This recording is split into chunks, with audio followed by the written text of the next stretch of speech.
politics of fear and hate are wrong. We love you and politics of compassion but America, and love are right. We are not going back. Tell us about District 14. What territory does that cover, and what do you think where do you see the biggest needs of the constituents there? Right. So District 14 is going to be Shelby, Bibb, and most of Chilton County. So for me, my district is, there's very rural, right? Very poor. And Shelby County is the wealthiest county in Alabama and very red. Right. So, right. Very red. And there's very, like I said, very rural. And there, like in Chilton County, there's a huge Hispanic population. In Shelby County, there is as well. So it's very diverse as far as like the kind of people that that I have in my district. And I feel where our representation there is very for the upper middle class and upper class, whereas because she's worth millions of dollars, her husband as well. And that's, that is somewhat relatable maybe for a lot of people in Shelby County, right? Because it is higher careers and people living there in households. But then there's also the really rural that are the policies and things that I feel like she's making are only benefiting those that are the higher class.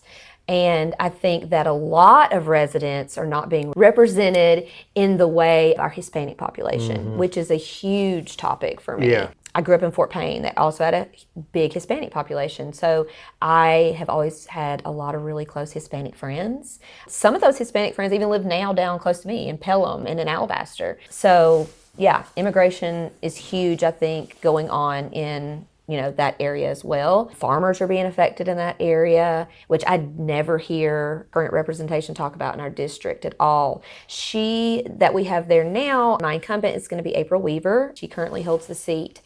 And she comes from a medical background as well as her husband.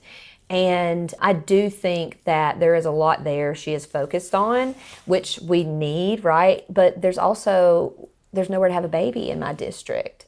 And I have one of the richest counties I'd have the richest county in the state. So whether you have money or not, there's nowhere to have a baby. It's one of those maternal deserts. So that's something else too, for her to be focused on, come from a medical background. She's a nursing background. Those are things that I would at least hope that she would be focused on that are not being focused on in the area. So there's just a lot of, to me, disconnect because there is such a vast population of people in my district. And it has been historically very red, but statistically, I can also knock on every door in my district with volunteers. So I feel very hopeful that with things that are going on in my district that are also becoming national and state issues, that we're going to have a lot of people who are seeing like, hey, the focus is here and it really should be here.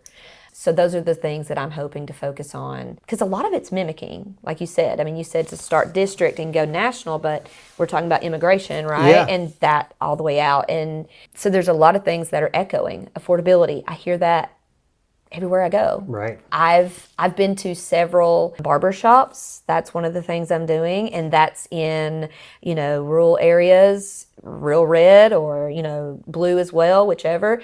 But I was talking to a man at a barbershop in Wilsonville, and he was talking about how his family used to always do a roast on Sunday. Like every Sunday would do, like that was one of their weekly grocery items or whatever. And he was talking about how they can't even afford like to do the roast anymore unless they, try to make it into 2 meals. And he was just talking about that, like that was just okay and normal. And after we talked a little bit, we agreed. And then I usually give people my card and they'll be like, oh my gosh, you're a Democrat? You're not a devil? So we agree on a lot of the same issues. I think once you talk to people on a just kitchen table issues and letting them know, like, it's really not okay that our food is this expensive. It's not okay. We should be able to complain about that. You shouldn't have to not be able to have your favorite meal when it's something so small and little for your family. Those are the people I want to reach and say, hey, you're voting against yourself here. And, we can do things to improve your life, in those little ways. Or I talked to a man in Chilton who his wife is pregnant and he was talking about how far they had to drive to go to their doctor's appointments, because in order for her to get the care she needs, she has to come up to Birmingham. So the medical thing is huge too. Well, I want to drill down real quick to make sure our listeners and our viewers understand what voting against your interest is. So I feel like I don't know April Weaver. I don't know if I've even heard her speak. I wouldn't recognize her if I passed her in the grocery store. But I think this is a fair statement. When you're voting red, when you're voting Republican, you're not voting for a politician that sees themselves as the politician for all. Right. They're not putting themselves in everybody's shoes in their district. In this case, if you make, below $100,000 a year, or I think now it's like $120,000 a year, a lot of the tax credits that even April and these sort of people are pushing for is going to add taxes to these people, this bracket, and then give tax relief to the people above it. There's things like they're pushing the choice, for the school choice, which these people are all a fan of. And, some people who they think, oh, well, this is great. I have a sister-in-law that homeschools her kids.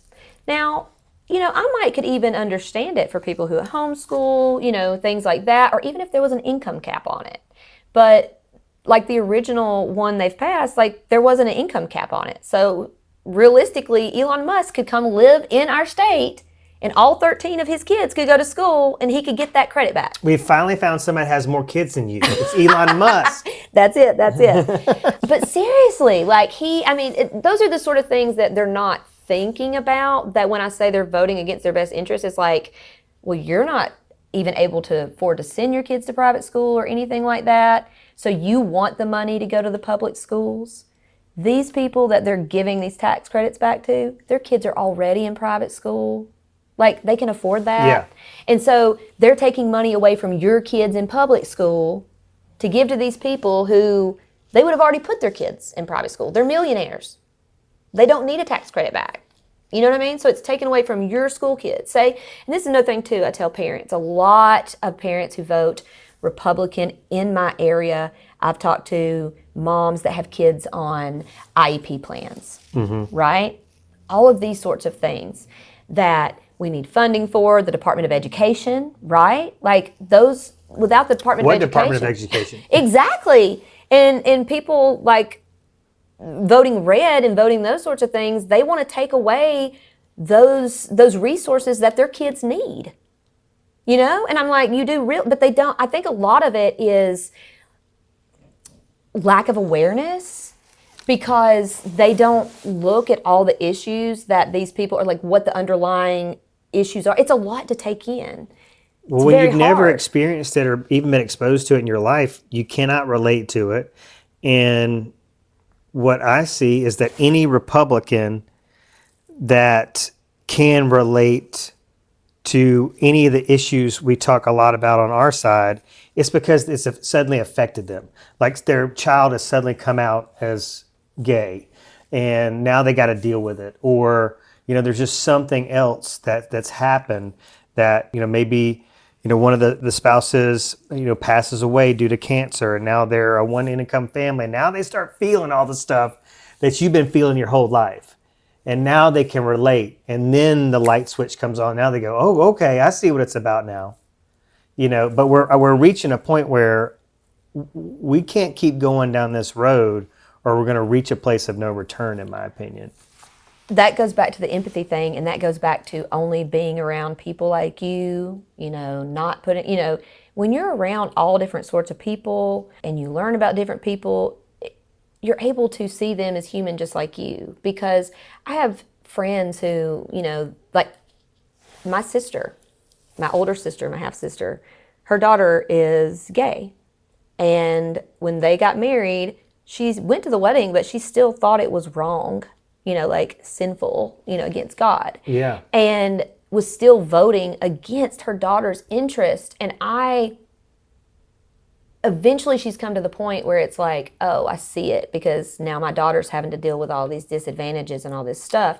But it's almost like she looked at it like, to me, it felt like people look at it like, oh, well, they're the exception. They're gay, but it's okay. And then when it starts to affect them in a way that like they're losing their rights or they're being discriminated against and they see it, then it's like, oh, wait, maybe I should care that this happens to everybody, because if it happens to everybody, it's going to affect my person too. Again, that goes back, I think, to empathy. Because like you said, these people are like, it's almost like when people have flipped from Trump voters to not. Something had to happen to them personally for them to realize, I think, like maybe there was a line like that he hit. I mean, for me, it was when he made fun of a disabled reporter way back when. Like, to me, that was a sign. But some people, I think it takes like also in other people seeing just they have a line that they'll let people get to. I don't know why we have a scale for him. You know what I mean? Like, it's almost like, well, that's just Donald Trump. He's going to do that. It's kind of like if you had a grandma in your family that was racist, right? Yeah. She's at Thanksgiving. Well, that's just grandma. Yeah. Oh, hell no. I called my grandmother out if she said stuff like that. Like, I mean, I call people out on that. They continue acting like that when you give them a scale and excuses and let them do that. Well, I don't know if you'll have anything on the top of your head, but this is just fascinating me right now, just thinking about it, because you mentioned that you have some Republican supporters. I do. Have you had a chance to talk to some of those men and women about what their turning point issue was, where they're like, I got to start looking outside my party for viable candidates? So talking to the people in my district, I have found that a lot of people, because like say there wasn't anybody on the ballot at all, like with her, she was given this position. Yeah. She was given it. Special election, and then the next vote in, there was nobody against her. So she was given this position. We're giving people positions, guys. Literally, just handing them. Not this year. We're going to have names. So the first thing I heard was just even having an option, like besides if they wanted to vote, like that was a huge deal. And some Republicans that I talked to, like at my kickoff event, this couple that came, they were just like, honestly, we've not seen anything really that April Weaver has done that we dislike, if we're being honest. But the fact that she was appointed by Trump in his first, term as something, and that she sides with him, like, and he's gone this far, like, with the immigration and stuff they're seeing, they were like, we just can't, we don't want that association of somebody who's going to willingly back him without any push. And that's one thing I'm hearing too from Republicans. A lot of people I've talked to that, are just very kind supporters that now I feel like would maybe even go more independent, maybe, because I think that feels safe for a lot of people to say that, that really are Republicans. There's I just can't remember the stats, but the independent population is just skyrocketing. Oh yeah, like 45% of That's young what people. It is. Yeah, especially. But they'll say things like, we want to see somebody that will push back, whether they're Democrat or Republican. And they were like, maybe if there was a Republican that we saw like taking a stance, that even might be different.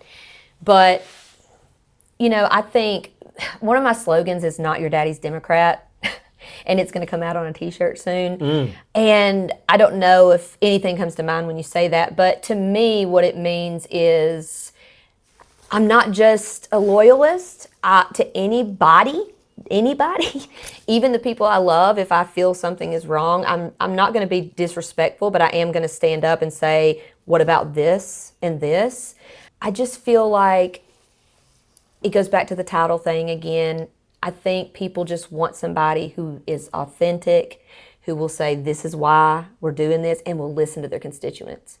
April Weaver is not listening to her constituents. If she is, it's just the ones that are in her bubble and not the ones that are the Hispanic population that I've been talking to, or the moms that I talk to at, the kids events. I have 4 kids in Alabaster City schools. We love Alabaster because it's a very rich school. It's diverse. It's like 50% minority, 50% white. I love my community. And you're hearing moms who are good Christian moms who have always voted, Republican and those sorts of things, gone to church, and they're like, but this isn't like, she's obviously not listening to these people's voices and what we're saying, because we're not okay with this. And it's not okay to go out and I feel like our politicians have gotten to the point where they're trying to act like our parents, right? Like they know what's best for us and they're going to vote for us. They make the choice. That's not how it works. Hey, fellow Blue Dots, don't forget you can find all of our episodes on Apple Podcasts, Spotify, and YouTube. Please hit that subscribe button and we would love a review. Okay, now back to the episode. My big moment was I looked around, and politics had always been, like I've always been involved in community service and groups and clubs and things like that. Like I said, I never thought I was going to run for office, but I looked around and I was like, where are the adults in the room? Like I'm a 39-year-old millennial and it's me now. There's no adult for me to go to. I'm the adult. We're the adults. So we're going to go in and tell them that this is not how we do it anymore. You're taking away from us and our voice. We're going to go in like an adult and represent the people who want us there. If the majority of people want legalized pot, we legalize it. We don't say, no, you don't know better. You don't know better. That's not how it works. And they think it does. They think they're the morality police. Like they tell us what's right and what's wrong. And it's not. That's not how voting works. I feel like it's fair to mention that if they're not going out in the community and hearing what the people want because they're going to get screamed out of a room. And they're only going to the ones that people have to pay to do that because those are the people that pay to put them there. Yeah. You have to think of your politicians as almost like, rich people get to choose who their politicians are. Pay to play. But if you don't have money for your representation, like your voice isn't there. And that's ridiculous, And it's gotten to the point with our politicians, they're not going into the communities, I think, because it's gotten so beholden to money that you do only have so much time in the day. Like if you're beholden to these people's money and their wishes, obviously that's where you're going to be, in the suit and tie all the time. I will never be a suit and tie all the time politician. That's because, I've been in management my entire life, 20 years. And something I learned early on, like looking at different leaders around me, like when I was becoming a leader and learning what that meant, was that you never ask somebody to do something you wouldn't do. Or if you don't have to know how to do everything your team members do, but you still need to be involved and know what's going on and care and see what they need. And I feel like when a politician is always in a suit walking around, that's also intimidating to people. And it also makes them put you in another caliber, like you're somebody that deserves to be rated. And that's not true at all. I don't ever want to be seen as somebody who's on a different level as anybody else. I'm just you and me, same. Well, I love the politician. What is it, like a fisherman or an oyster farmer or something in Maine? Graham something. Oh, yeah. But he's always in flannel shirts and he's got his sleeves rolled up. Yeah, because that's real life, right? Again, I'll be respectful. I go to the house. You've seen me. I'll put on a blazer. I can clean up nice. But I just like to make people feel comfortable, and this is how I feel comfortable. So I'm going to kind of break my own rules here, but you seem very passionate about immigration, and you recently wrote an article about this topic, and it's been picked up by some other media outlets. Did you write it first for... Trustful Tribune was first. Yes, yeah. Okay, that's what I thought. Yeah, I wrote it, and then a couple people have reached out asking if they could run it, and it's been ran in one more, and then a few more are becoming. But I tried to write it in a way that didn't seem like I was trying to be radical and yelling at people, because I wasn't. I really just want people to see the realities of, first of all, can we just look at people as human and as our neighbors? How many people go to a Mexican restaurant on Sunday afternoon and eat cheese dip after church? And these are the people they are arresting. Honestly. Oh, yeah. These are the people.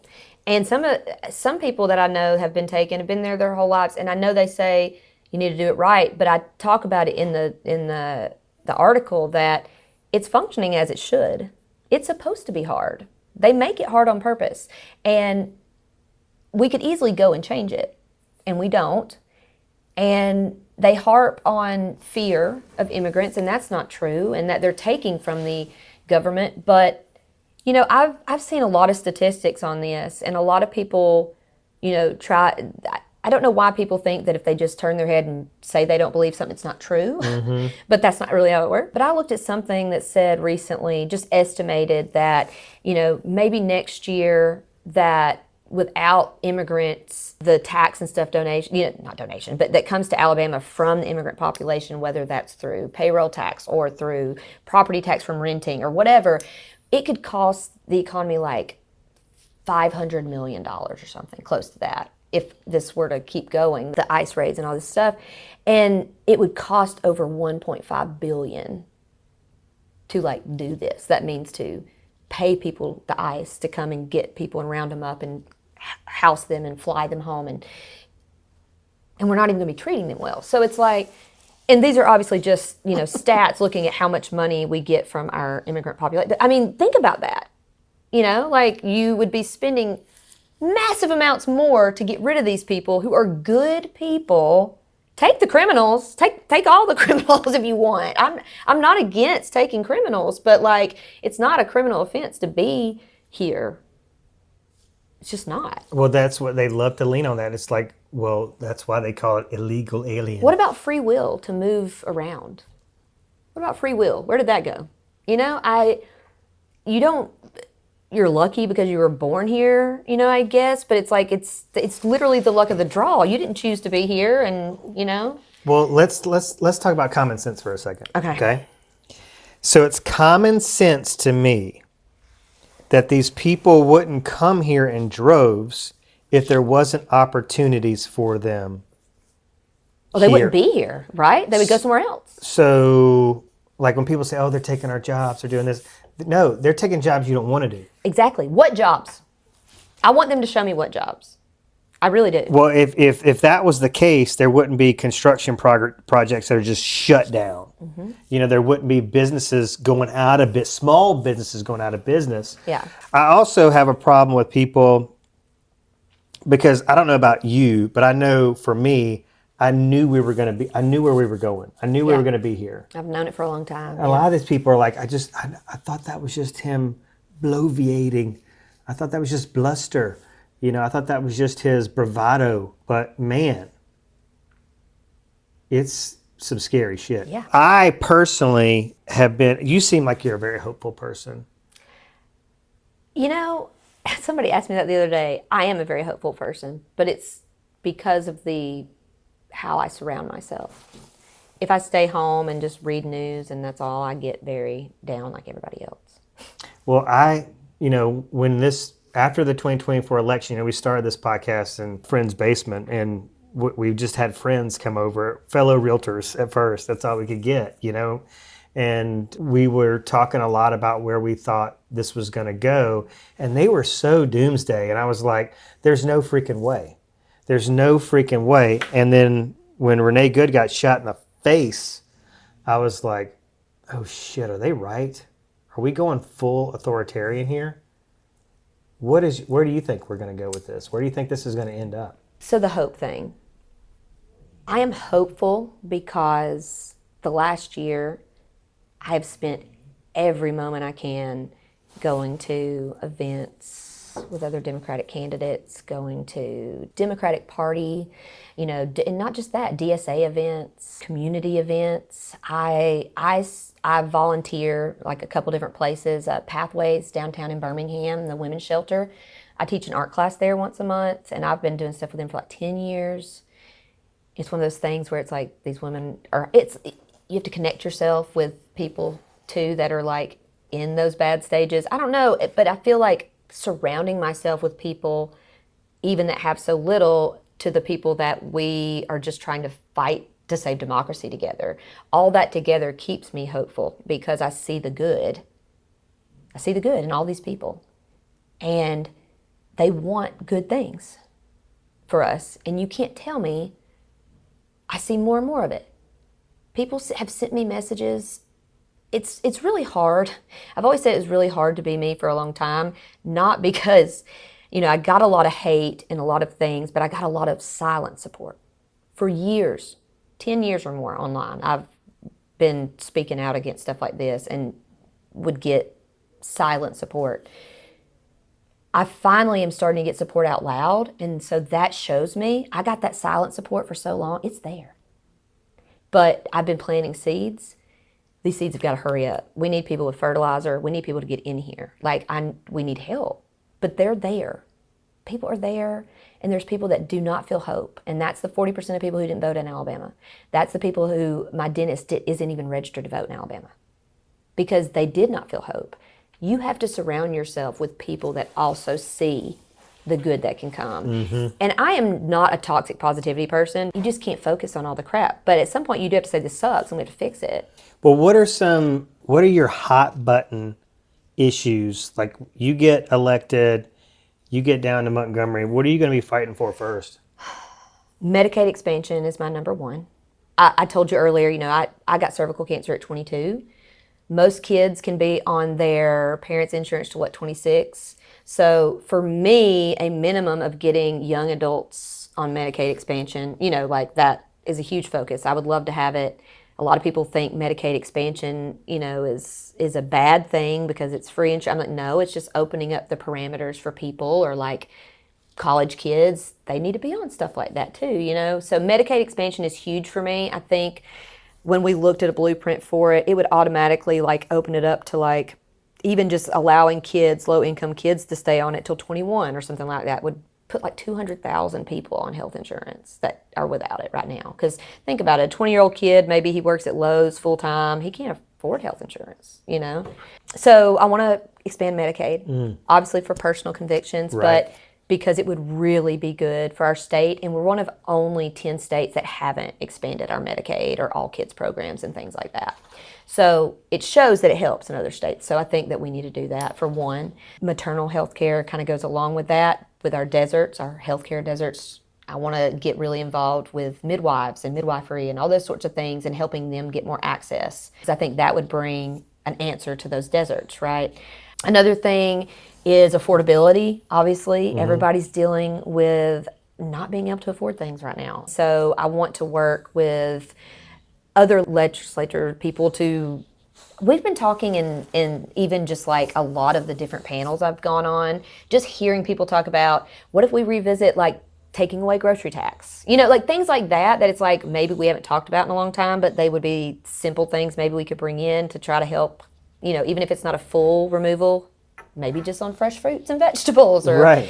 Something. I mean, there's so many things that we can go back and look at, may not have worked before, that maybe we recycle those, that right now maybe it would appeal to a greater audience because everybody can agree nobody can afford groceries. Right. So maybe that would be something we could get, bipartisan support on. I want to work with people. Like, I'm good at working all sorts of people. I can talk to anybody. I can relate to anybody. So I know a lot of Republicans are not willing to work with Democrats in Alabama right now because of everything that's going on, with the bigger picture. But I think we need to get back to working together.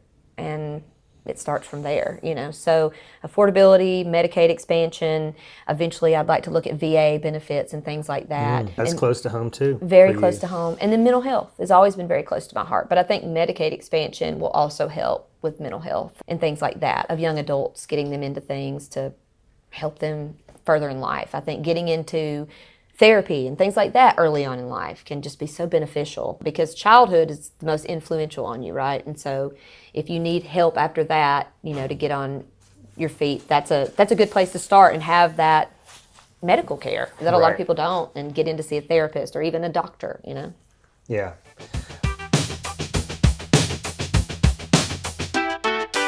Are you for a lottery? People ask that question.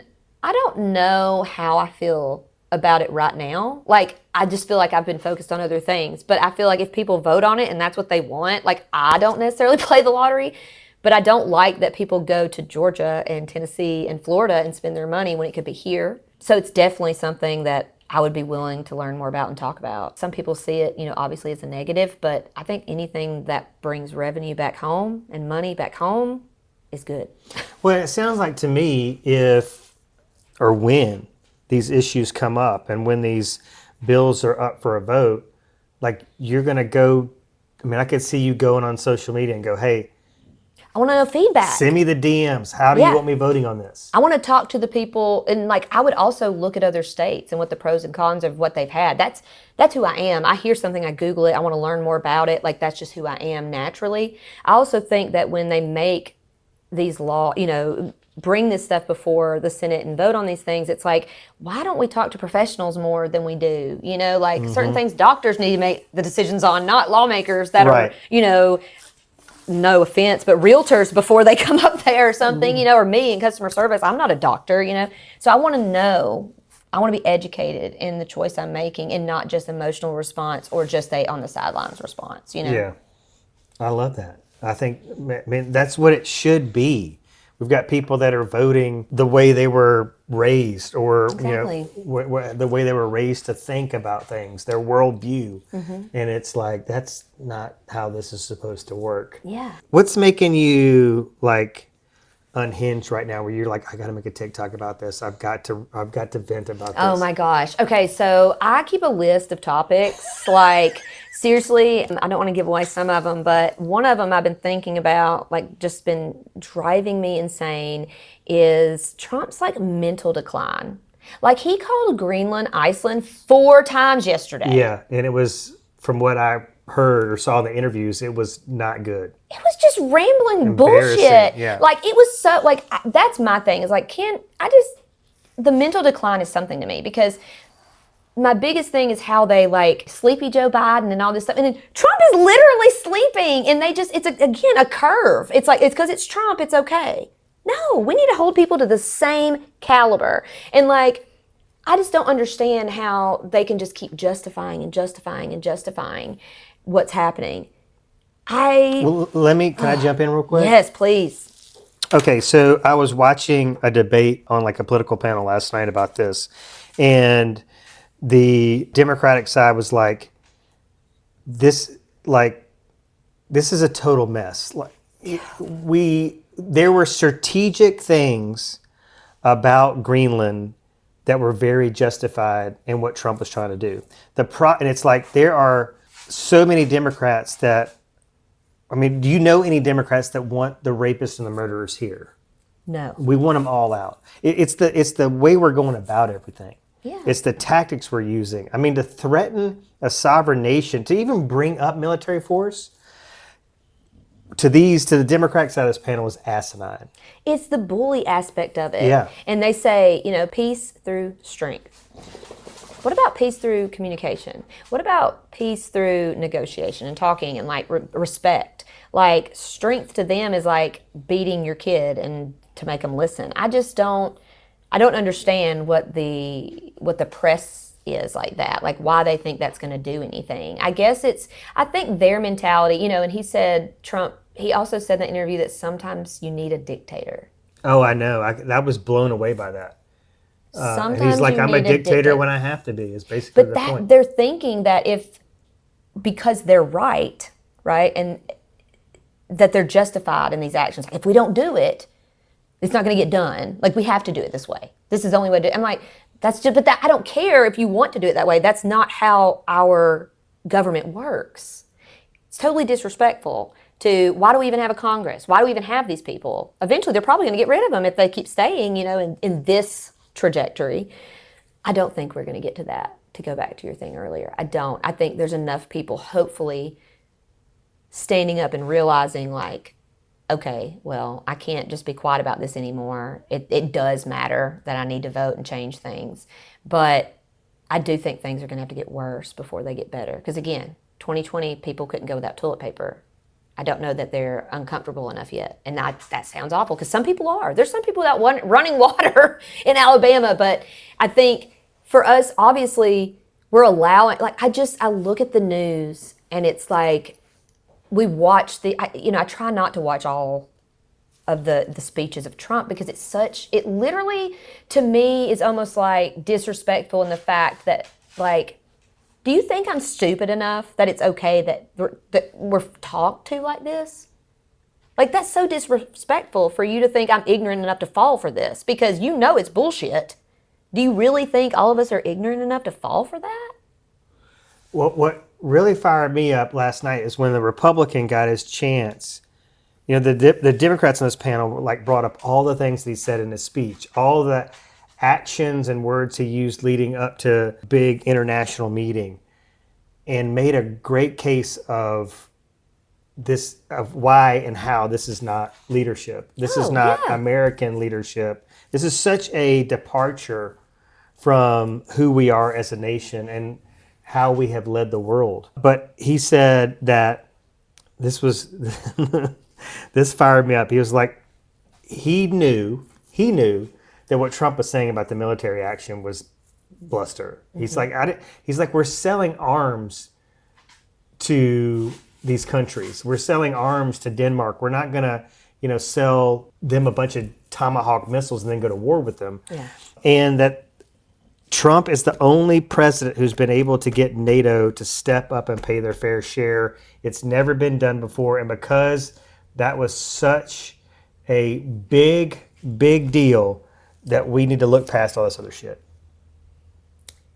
And I think, like, in order for us to heal as a nation, in order for this divide not to, continue bigger and bigger. Yeah, that people like that in a position need to go, you know what, you guys are right in what you say. Like, because you keep allowing it, he's going to keep doing it. They're just giving him It's like I said, it's like the racist granny. If you keep rolling her out and let her say it, she's going to keep doing it. And then it's going to be, she's like, that's what's supposed to happen, right? You can't, it's like children. You can't just keep letting them buffoon you. Like, you're going to have to put them in their place. And it's the same with adults. Like, I'm not going to let an adult, I sit in those press conferences, not sit in them, I listen to the press conferences too with like KK Caroline. Yeah. And the way she talks to people, and even the way Trump talks, I don't know how those people stand there and take it. Like, I am very kind and respectful, but if you were talking that way to me, or if it, like, I love it when people come back and they're like, what? What does that mean? Or like, do you really think that helps? Like, push back. Because, like, they're making it like it's a normal answer. You know what I mean? Like, if he says something that's bullshit, why do we not ask a bullshit question back? So I have learned one thing. When people say something rude or disrespectful to you, like, a lot of times it's under their breath, or if they're saying it to you like this, always repeat it back. Always repeat it back to them, because making them know what it sounds like and making them know you, like, if they're like, oh, you fucking bitch. Did you just call me a fucking bitch? Like, you need to point out the behavior. Always. I always repeat stuff back to people and make them say, yes, that's what you said. Let them, you know how ridiculous it sounds, and you're saying it back to them. That reminds me of, like, my retort lately online to people, like all the trolls and stuff. It's like, I'm like, did you say that out loud to yourself before you typed that for the world to see? You don't have to say everything you think. Everything you think is, like, not even real. Like, your head thinks things all day. You can think about pigs flying. That doesn't mean it's real. Like, some of the stuff you say just needs to stay, like, needs to just stay in your head. Like, Lord. Think about it for just a minute before you vomit it out there for the world to see. I can't believe what people have put on my Raise Red Living Blue Facebook page, the comments they've made about Renee Good, like, one down, so many more to go. Alicia and I were having a good time about this, because I had a Republican woman say, hey, the problem with all these lesbians and libtard women is they haven't had a good stiff dick in a while. I had a lady joke about running over protesters at a No Kings protest. So what Renee Good was doing, I have been doing since last summer, which is, I don't know exactly how but going out, and if there's ice in an area, and just, making sure. Sometimes you're just in your car and look and see what's going on, or sometimes you might need to record. Sometimes you might need to give somebody their, these are your rights. You've got it, Lately, since I've been, focusing on campaign, I try to do it kind of behind the scenes, so it's not that, but one of my friends that had said something ugly about it, who has known me since college, he's older than me, but we've been dear friends a long time. I used to take him to work all the time, like all these things. And he's very MAGA. And he was like, she shouldn't have been there, what all this stuff, And I was like, I do these things. Like, I go out because I worry about people. I worry about citizens. I worry about non-citizens. I worry about children. I worry about the people around it. Like, anybody could be affected, not just, and so I was like, do you think that when I'm out doing that, like, I deserve to get shot in the face because I'm just going out and seeing what ICE is doing? Mm-hmm. And he was basically like, well, if you're out and you're not following law orders, and I'm like, I'm your friend even, and you would say that. So it's sad to me that somebody thinks just because you're not following the law, even though she wasn't doing anything that you deserve to die over that. That's intense hate. Yeah. Intense hate.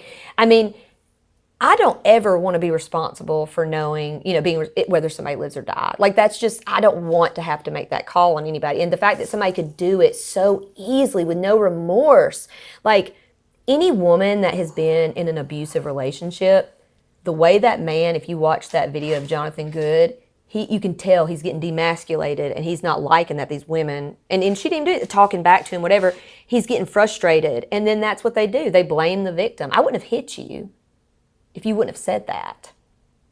Nobody deserves to be hit, regardless of what I said, Like, that's something, it's just very basic abuser mentality to say you shouldn't have been, like, if you hadn't done that, I wouldn't have done that. Like, nobody deserves to be shot in the face.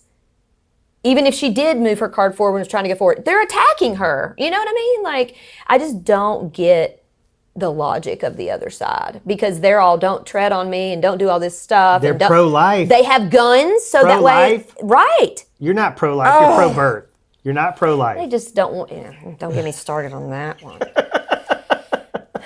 But yeah, I just don't get the mentality. Nobody deserves to be shot for even running from the police. I just, when you're in a moment of that, no matter what, you're fight, flight, freeze, fawn, you don't know how you're gonna react sometimes. It might be to run, it might be to drive. That's why it's important to have like mental health professionals and people who know how to deal with people, like not just people out there with guns and phones, mad, obviously. You could see he's mad in that video and just shooting people. Well, he called her a fucking bitch after he pulled the trigger 3 times. Which is exactly why I say any woman that's been in an abusive relationship, maybe, some men have been too, I'm not saying that, but like, that's almost what it's like. You get hit and it's like your fault. Yeah, you deserved it. You asked for it. Yeah. Or a woman sexually assaulted. She asked for it because she was wearing a... What was she wearing? Yeah. What was she acting like? What did she drink? She's being flirtatious. It's never, dude, why did you rape her? Or dude, why did you shoot her? It's always, well, what did she do to deserve? It's always that way. It's and pitiful. It blows my mind when the women are jumping on this bandwagon. I guess they've just been so conditioned. They have, yeah.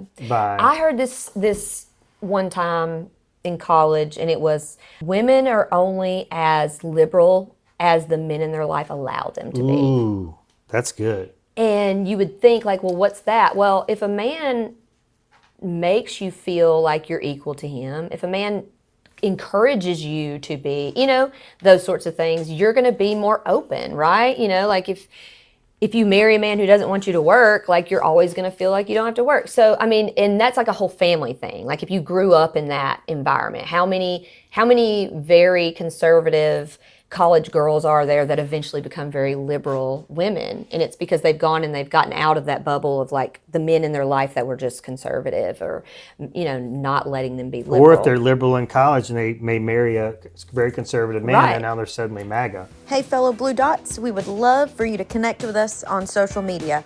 We're on Instagram and TikTok at Raised Red Living Blue. Okay, back to the episode. I want to tell you about this guy real quick. George Retes, I think is the way you say his name. Okay. So George is, there's no reason why you really should. I mean, George is one of the estimated, there's no way they can document this because we're not getting real data from DHS. Yeah. But I think it's been estimated that 170 Americans have been detained. Choked? He was pepper sprayed. He Yeah, was okay. physically assaulted. I remember seeing a story on this, yeah. Detained, missed his daughter's 7th birthday or something because he was in jail. Iraq war veteran. Yeah. Iraq war veteran was driving to a farm in California where he served as a security guard. And he was getting out and saying, I'm just working. And then I'm just here to do my job. And he's been very vocal since he's gone on a bunch of podcasts. So I found a video on TikTok of him last night just telling his story, and then I posted it on the Raised Red Living Blue page. And I had the maggots come out of the woodwork there, and they were saying, one guy was like, I don't believe a word of this. And one person screenshotted something from the Homeland Security website. So what Homeland Security is actively trying to change the narrative. If you can go on the Homeland Security or DHS website and find a retort to what George Redis is saying. They're saying this, he's making it all up. Even though there's videos of all of it. Well, that's what I'm like. They're telling us, even going back to Renee Good, they're telling us to not believe what we're seeing. Every day on my mirror, I have mantras, okay? One of them is do not believe the lies. Because even if you are the smartest person, if you keep hearing something, your brain doesn't know whether it's real or not. You have to figure that out, right? Like you can see pigs flying on the paper and it's there. Your brain doesn't know whether that's if you hear something so many times like that, you're going to start to think it, right? So I have to remind myself all the time, they're lying to you when they say these things, just do not believe the lies, because that's what they're trying to do. They're trying to rewrite history. Because if you hear things enough times, you'll start to remember that way, right? Well, that's one of the things that just, if we want to talk about what makes me unhinged, it's that, we've already brought up the fact that they're the common sense party. Oh, yeah. They're the moral high ground party. They're the family values party. They're the patriotic party. We're the demons. We're the America haters. We're the ones, they tell me all the time that liberals are trying to rewrite history. But we're not the ones whitewashing government websites. Yeah. It's like they're actively doing all these things and their followers are just so bought in. They're taught not to question, right? When you go to church and you're little and you start, you believe in God and you're told faith is like believing what you can't see, and you ask questions. Well, where did God come from? What does that mean? It's like, we're not supposed to question. We have to have faith. Yeah. That's what they're conditioned to do. So when they say, I don't believe this is a fake, it's because somebody over here that they trust or have been told to believe is saying that's not real. So they automatically, I have learned something. I used to make videos, I used to make things, and I would come with all the, this is where you go find it, and this is I don't do that anymore. Now, I'm a private citizen. When I'm not, obviously I know that I will have more of a responsibility to show, these things. But now I'll bring stuff up and let people go look it up themselves, because they're more likely to go look it up themselves and hopefully find something about it, maybe at a source they wouldn't normally look at. But it's not my responsibility right now to educate people on these things. Now, I do come out and say, hey, this is going on, and I hope that it gets them to want to go look. But if they're not going to go look for themselves, they're just going to keep looking at their same stuff and believe it. So why work so hard to show them the fact that it doesn't matter to them?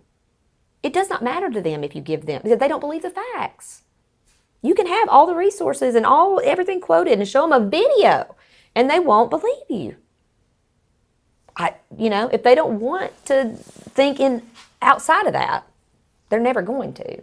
Now, you've told me something, somebody else told me something, I still am going to look up. It's not that I don't believe you, but I'm like, I want to know more about that, Well, I think you were taught to make up your own mind. Oh, gosh, yes, very much so. To think for yourself. Yeah. That's what Adam and Crediberry said the exact same things. I was like, how does somebody, because you look at him and you look at Jeff and you're like, that's two MAGAs. Yeah.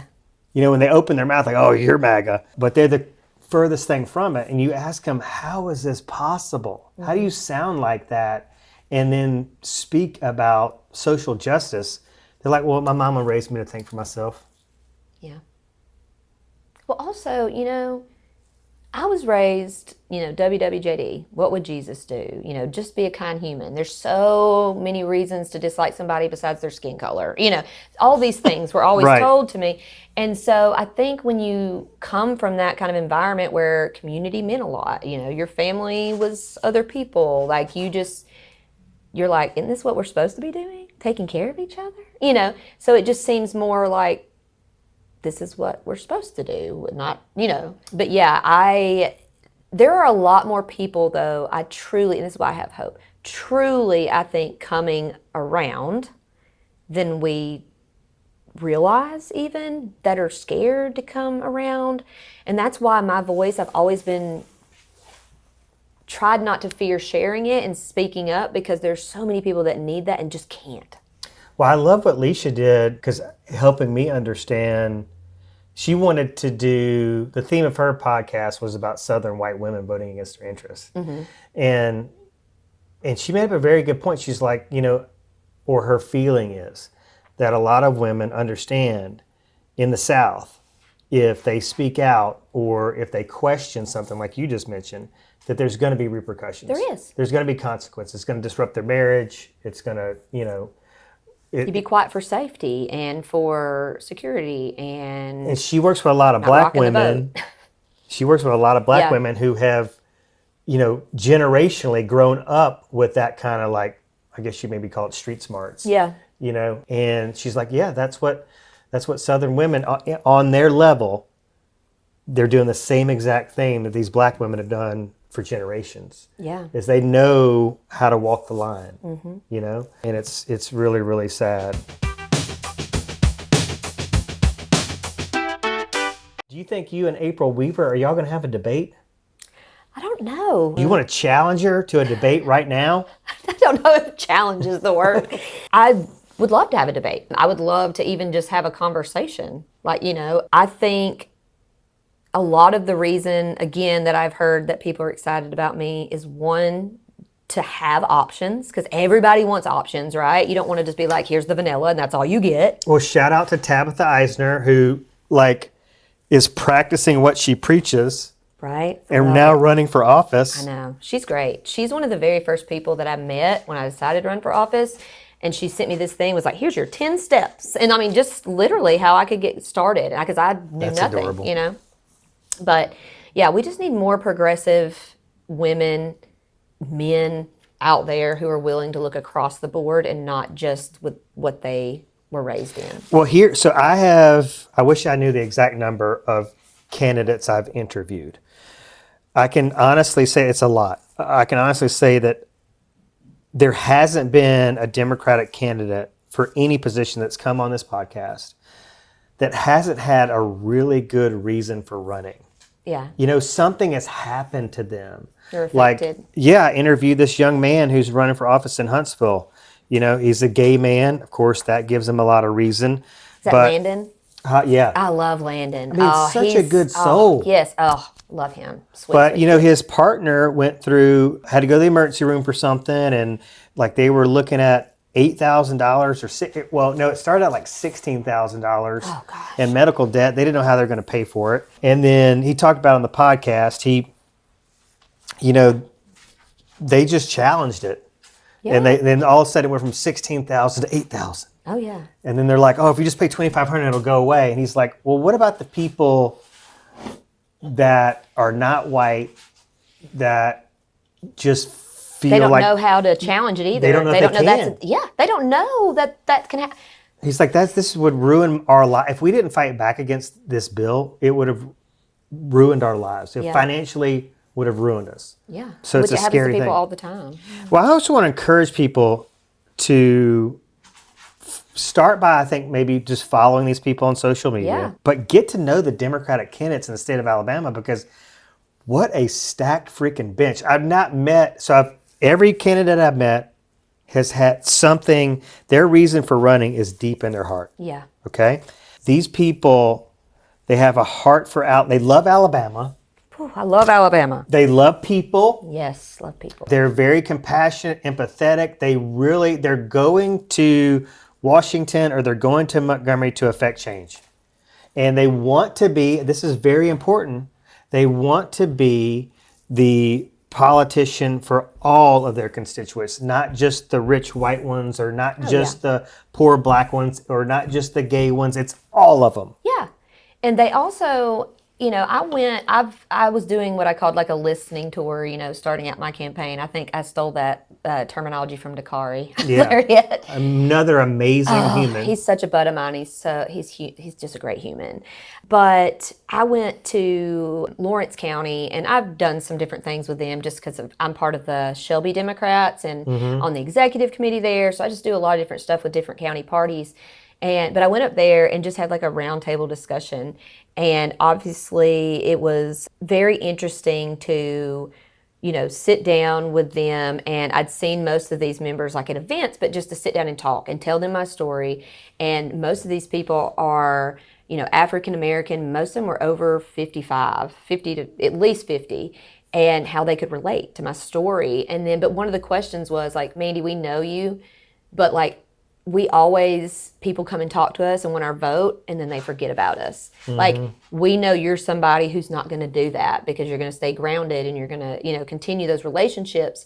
But that's one thing I think people really want to know about their candidates, is that they're not just going to try to get their vote and then never come back and help them. Like, that's the difference in me. Like, context is the most important to me, because nothing is black and white. In my opinion, there has to be context. That's why making laws is so hard, because you can't just think about one group or the other. You have to think of how it affects across the board, how it affects long term, how it affects short term, how it affects these people that are outside of the outliers. And that's why it's so important to like talk to these people. And what I've heard most is that they want to be able to talk to candidates that not only care, but that they know are going to mean their word and stay true to what they said they're going to help them with, because in the past they've not ever had that in candidates. Well, let's talk about how people can get connected with you. So you've got a website, Mandie for Alabama. Yes. And I can go there and see what can I learn here on Mandie? So I'm going to actually have a new website relaunching soon, and it's going to have a lot more of my platforms and stuff. It's just got kind of the basics right now on my website. I'm also on TikTok and What's your TikTok Facebook. handle? Mandie for Alabama is on TikTok. Is that your most active social media platform, you feel like? Or Facebook is probably actually my most active, because, I get the most interaction views on there. I think a lot of people feel like, oh, well, you hit a post and it only has 100 likes or something. First of all, that's amazing. Don't ever down yourself for that. But I'll go and look at like my stats, and like 18,000 people saw that post. So that's 18,000 people that are reached. So I feel like between Facebook and TikTok is probably my most popular platforms that I engage with people on. I do a lot of stuff, I go to a lot of speaking engagements. I try to release my calendar. I've just kept a packed calendar, and I like to meet people. So anybody who wants me to come and speak or anything like that, I've gone to churches. I'll go anywhere. I like to talk to people. And if somebody sends you a DM, do you try to respond to people? I do. I run all of my socials right now myself. I've been a digital creator for like 10 years. So I feel like it's something that I've always been very into doing myself. So I am the one on my socials. My email that they go to, if you do themandieledkins@gmail.com, that's also my personal, and it's on my website and on my card if you see that. So I'll answer that as well. You can actually go on my website and sign up to volunteer. We have about 50 people on that list. So we're about to send out and start a volunteer campaign so we can teach people what they can do to volunteer. We need people if you're good with social media, if you're good with looking up statistics, if you're good with a newsletter or even door knocking or phone banking, we're going to have kind of an event to see where people will fit on the team, because we want it to be it's a grassroots movement, very people focused. I'm not a politician, I'm a person.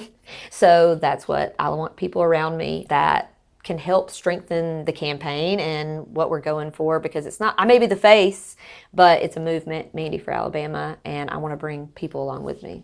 What do you need most right now? Do you need donations? Do you need more volunteers? What do you need? Well, donations always. We just wrote, very exciting, Tuesday, I went and qualified, so I'm officially on the ballot now. Mandie Ledkins, State Senate District 14, so that's really exciting. That's a big chunk of money, so obviously donations always help get us to our next goal. We're going to be having some different events, so donations will help with that, and getting merch and all those sorts of things people have been asking for, and you can donate on the website, mandieforalabama.com. If you're interested in volunteering, please sign up, because we will literally have a job for everyone. Like I said, statistically, if I get enough people, I could literally canvass my entire district, and that would be amazing, just to get to people and reach people who normally are not reached by, say, the incumbent that doesn't go door-to-door knocking with these people. So I think it's grassroots. It's really going to be people powered. So even in small communities, I have a friend, Helena, and she's getting a group of moms together, and they're going to help me canvass there, Oh, I love that. So, and speaking engagements, people reach out all the time and ask. I would definitely say, this podcast and mean, you were just on another podcast the other day. Yeah. You've got a great presence just on camera and on audio. Well, thank you. And you're a fun guest to have. I mean, I'm usually and funnier. it's easy. I'm usually funnier, but I know we've been talking about some serious subjects here. But no, I just love people. I love to connect with people all across the board. And again, I've gone to churches, I've gone to barbershops, I go to a thrift store every week. I swear, I start talking to people at America's Thrift because I thrift everything. And I will find followers that way and give them my card, and people who have literally donated maybe only $5 to the campaign, but that's like almost an hour of their wage as a server or what, you know what I mean? So it's really, really people powered. So some people think that like, oh, well, I can't do anything, I don't have money. And I'm like, even $5 a month, like that lets me send 5 postcards out, you know? So every little bit helps, even word of mouth. So anybody that wants me to speak, I'm there. I love it. Yeah, I would say like radio, podcasts, TV interviews, like, you know, they put a microphone in front of you. There's gonna be some value, whether it's funny or whether it's heartfelt or serious. I appreciate that. That's very kind of you to say those things. There's a lot of layers to Mandie is what I'm figuring out. Right? There is. And, you know, and I've told people it's kind of like the iceberg, right? Like you only see so much, right? And then let some of it out. But I've lived a very exciting, crazy, chaos-filled life. Not necessarily because I was trying, right, but just because that's the way it's happened. And I've embraced every bit of it. So I love it. This has been such a great interview. I'm so glad you finally came in here. Thank you for having me. After like 6+ months of poking and prodding. I'll say this, it was worth the wait. Oh, well, good. Thank you for having me. Yeah, this has been good. All right, good. MandieForAlabama.com. That's me, Mandie for Alabama, the Mandie Ledkins, with an IE, Mandie with an IE. Politics of fear and hate are wrong. We love you and we support you. But America, and love are right. we are not going back.